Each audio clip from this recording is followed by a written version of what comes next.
Hey everybody, it's Ben here. I am back again today, and I am talking about James Harden today.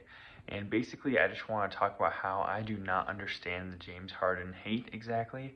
Um, and what I mean by that is I don't understand why people are hating on Harden. And basically, it seems like everybody is now giving Ben Simmons and Kyrie a pass, which to me just is baffling.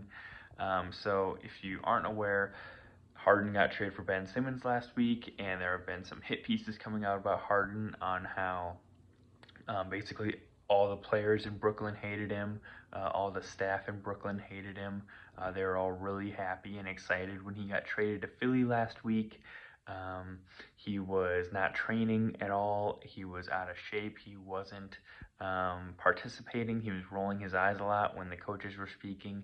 Um, he may have possibly had some bit of a conflict with Kyrie over the vax stuff. We haven't had much detail on that directly because the players themselves aren't saying a ton. Um, so basically, all that's been going on, and people basically been saying he was a cancer in Brooklyn. And then on the other hand, you have basically nobody from the Nets organization or no reporters talking about frustration with Kyrie. You have a report coming out that Ben Simmons and Doc Rivers had a really long heart-to-heart conversation when he left Philly, and they're sort of on good terms now. And it's just so baffling to me that Harden is the one getting all of the backlash, and Kyrie is unscathed, even though he is willingly sitting out half the games, and was really the driving force of James wanting out of Brooklyn. Let's not get it mistaken. Kyrie is the primary reason, and specifically Kyrie's unwillingness to play home games because of you know what is the reason that Harden is gone. If Kyrie would have just done what everyone else is doing, what billions of people in the world are doing, Harden wouldn't have left. But because he significantly handicapped their team, Harden wanted out because he wanted to win a championship and not be on a team where guys are willingly passing up a chance at the championship because of something as foolish as what is going on. Okay, and then as far as Ben Simmons goes, it seems like people in Brooklyn are really happy to have him. They're not concerned about his personality and weird lying at all. And as far as Ben Simmons goes, he's apparently going to be ready to play pretty soon now, even though he had all of these issues in Philly. And so let's be frank, call a spade a spade. He was lying about whatever his issues were in Philly. And I think anything else is just people being apologists for Ben Simmons, and they're gonna say like, "Oh, how would you know?" And it's like, okay, how would I know? But also, why would Ben Simmons have crippling issues keeping him off the court mentally in Philly, and then nothing about his mindset or body changed? And you could say, well, playing on a new team changes your mindset, but okay, but like that's just being an apologist in my opinion.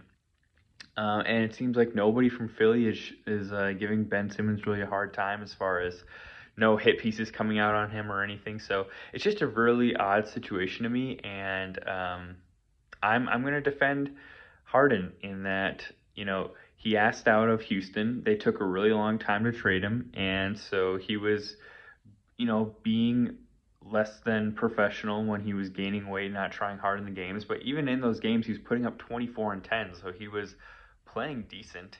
And then in Brooklyn, I wouldn't say he quit. He was playing 38 minutes a night while Kyrie was sitting at home with his feet up on the couch watching TV. So how is that quitting on your team when Kyrie literally is not playing games and Harden's playing 38 minutes a night? It's baffling to me.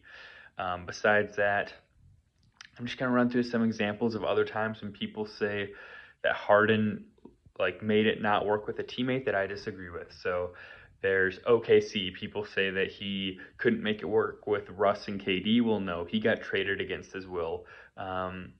When people say he couldn't make it work with Dwight after the first season became severely injured, and it was just not the same player that he was before, so it was never going to work. If you think about CP3, well, the Houston Rockets owner demanded they trade CP3 for Westbrook, so that wasn't Harden. Westbrook leaving, he demanded a trade, so Harden didn't have much control over that one. He was probably okay with him leaving because it wasn't working great, but still, Westbrook was the one to demand a trade. Then, of course, James opts out of Houston after he's asked to be contending for a championship with DeMarcus Cousins, John Wall, and Christian Wood, which was just was never going to work. And then in Brooklyn, he has a nut job who is refusing to play home games, and that's the reason that he wants out, which to me was completely understandable. And nobody ever said anything when other players like Chris Paul wanted out of New Orleans, and he wanted out. He wanted to leave a perfectly good contender in the Clippers, and he wanted to leave OKC. No one said a thing.